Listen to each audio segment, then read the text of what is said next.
एक समय की बात है, एक सूरदास नाम का साधु तपस्या के लिए हाथ में एक झोला लिया और उसमें कुछ जरूरी सामान लेकर जंगल में रहता था। वह शांत, धैर्यवान और हर जीव के प्रति करुणा से भरा हुआ था।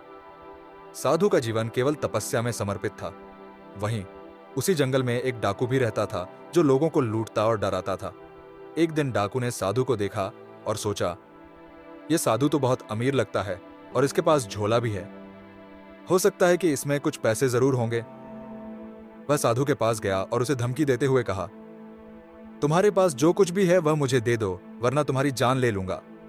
साधु ने मुस्कुराते हुए कहा, मेरे पास देने के लिए कुछ भी नहीं है। डाकू ने कहा, इस झोले में क्या है?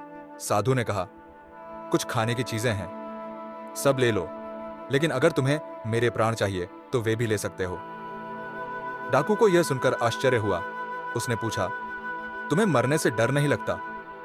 साधु ने उत्तर दिया, ईश्वर को छोड़कर मेरा इस दुनिया में कोई नहीं है। डाकू बोला, मेरा तो सब है, माँ, पापा, बीवी, बच्चे, और अभी तक मेरा दादा भी जीवित है। यह सुनकर साधु बोला, हम सबका कोई भी अपना नहीं है। डाकू बोला, कैसे? मेरे तो सब अपने हैं। साधु बोला, यकीन नहीं होता तो आजमा के देख लो अपने घर वालों को। डाकू बोला, कैसे? साधु बोला, जैसे मैं कहता हूं बस वैसे ही करना। डाकू बोला, ठीक है। साधु बोला, अपने घर चलो। डाकू बोला, ठीक है चलो फिर। साधु बोला, घर के सामने गिरने के बाद मरने का नाटक करना और कोई कितना भी उठाने की कोशिश करे, तुम नहीं उठाना। डाकू बोला, ठीक है, और अगर आप गलत हुए तो मैं आपको मार डालूंगा। साधु बोला, ठीक है। अब दोनों घर चलने लगे। डाकू ने अपने नाटक को शुरू किया और ठोकर लगने से वह मरने का नाटक करने लगा।